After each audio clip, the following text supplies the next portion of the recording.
Hi everyone, here's the bookchemist once again, who is currently dying of the common flu, here with my very manly handkerchief for my sore throat. And today I thought, well, what can I do since I feel like shit? I could film a video about classics. And actually the next installment of the Best Books Ever series on my channel is going to be about Shakespeare. And since everybody knows that Shakespeare is good, by the way, read it, he is very good at writing. We could end the video here and I could show you the view from my picturesque Venetian window. No, seriously, the literary importance and influence of William Shakespeare can't really be overstressed. Harold Bloom, who is one of the most important critics in the world, said that Shakespeare should, if anything, be admired more than we actually do, because with his monologues, with his way of talking about the human condition, he pretty much invented modern thought. Even if you don't want to go that far, you have to admit that his 37 plays, at least the vast majority of them, feature all of them a plethora of themes, of interesting characters, of amazing reflections on human nature, on the way we relate with each other and with the world. They are just gems and masterpieces. And since I wanted to focus on a specific play, I decided to pick Macbeth, which is generally considered pretty much his best play, together with the other big four, which are, I think, King Lear, Hamlet, and Othello. I chose Macbeth because 1, I studied it recently, so I'm still fresh on it despite my dizzy condition. 2, because I like it a lot, it's one of my favorite among his plays. And 3, because I didn't like it especially much the first time I read it, and I'm going to tell you why in a few minutes. So Macbeth is literally one of the dopest stories ever told. There's lots of war in it, betrayal, intrigues, lots of interesting multi-faced characters, lots of hidden motivations, lots of stuff you have to hint through the pages, through the verses, and of course witchcraft too, and like the supernatural element that is often there in Shakespeare. As in the best tradition of what we today call speculative fiction, this supernatural element in Macbeth is used to talk about something very real and very concrete we can all experience on a daily basis. Basically, Macbeth, this guy, actually decides to do some horrid stuff to his king and to his kingdom in general, because a group of witches, a common of 3 witches, has told him that he will become the king, and so he decides, well, if I will become the king, I might just as well assassinate the current one, so I'll get there faster. I'm not going to tell you much about the plot because you can experience it yourself. What I'm going to ask you is, who is the bad guy in Macbeth? And this, of course, is a question people have been asking since 4 centuries. There is no specific answer, but really, is it the witches because they, I don't know, cast some kind of spell on Macbeth? Is it him because he, in the full possession of his will, decides to do all that horrid stuff? Is it the queen, Lady Macbeth, because in a way, especially at the beginning of the play, it seems like she's kinda like forcing him, or at least trying to convince him to do that horrid stuff, to become the king so that she can be queen. Like really, within a 30-second discussion of Macbeth, the first theme that comes up is the theme of free will against the power of destiny. Do we do the stuff that we do because we are forced to, because that's our place in the world, or do we do it because we are either good or bad, because we are driven by our own desires and passions? Just by answering this simple question, just by reading the play in one way or the other, actually Macbeth and Shakespeare is telling you something about yourself, and that's something great works of literature, great classics and great contemporary books always do. Some people might want to dismiss Macbeth as an evil tyrant, and really he does some evil shit in the book.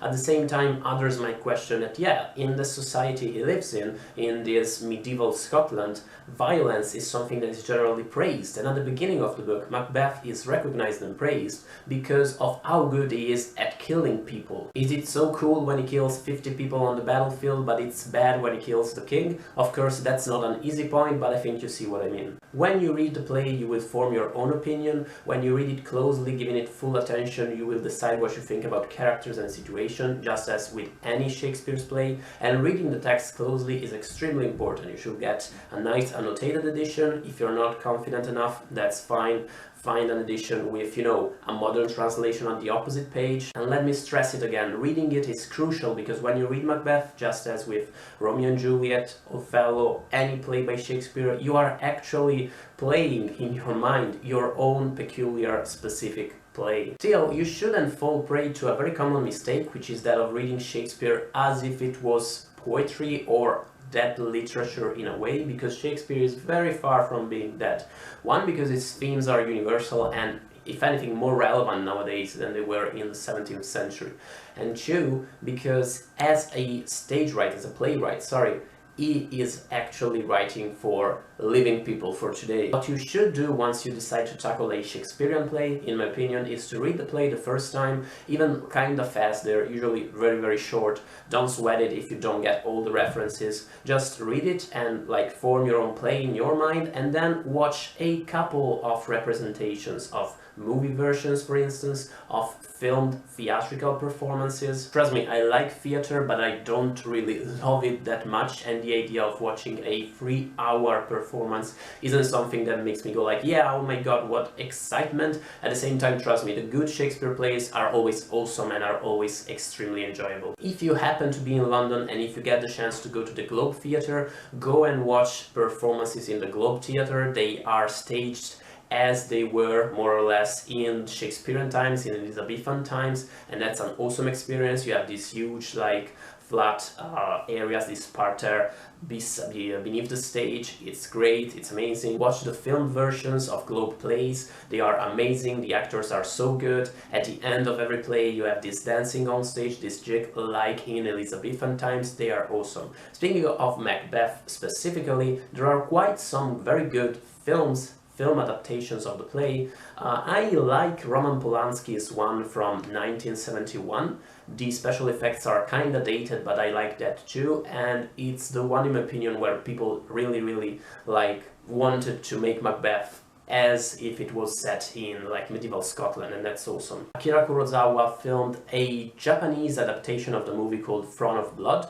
That's a very important movie in both Japanese cinema and cinema at large, but I haven't watched it yet, I have to confess that. Other very good film versions are, for instance, Patrick Stewart's from 2010. Their Macbeth is translated to the world of the Soviet Union or one such dictatorship.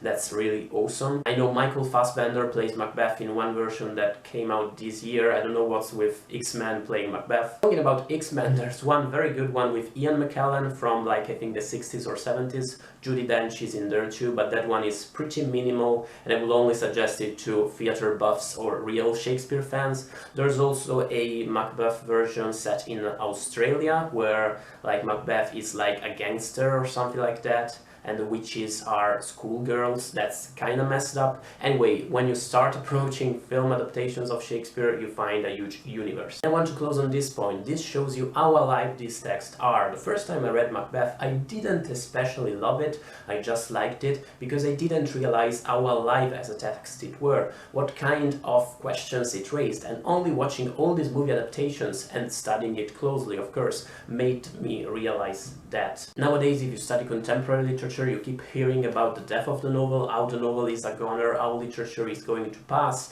At the same time, these plays, these Shakespearean plays, make you realize how maybe the point is that literature should learn again in some way or another to be part of a broader cultural discussion. I mean, seriously, Shakespeare wrote plays for a living. He wrote plays that weren't supposed to be read, they were supposed to be seen on stage, and they were catered to the taste of the people of the time, really. Something nowadays we will despise. And they are widely considered the best text ever produced by any human being. So why is it that nowadays, where media like movies and TV series and video games and board games are getting more and more important, can't literature be a bit more friendly?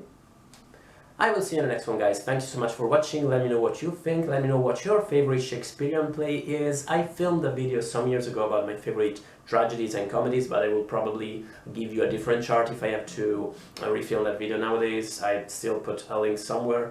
Again, let me know what you thought of this video. If you like Macbeth, is Macbeth a dick or is he not? Thank you so much for watching. I will see you in the next one. Bye, guys. If I don't die sooner. Bye, guys.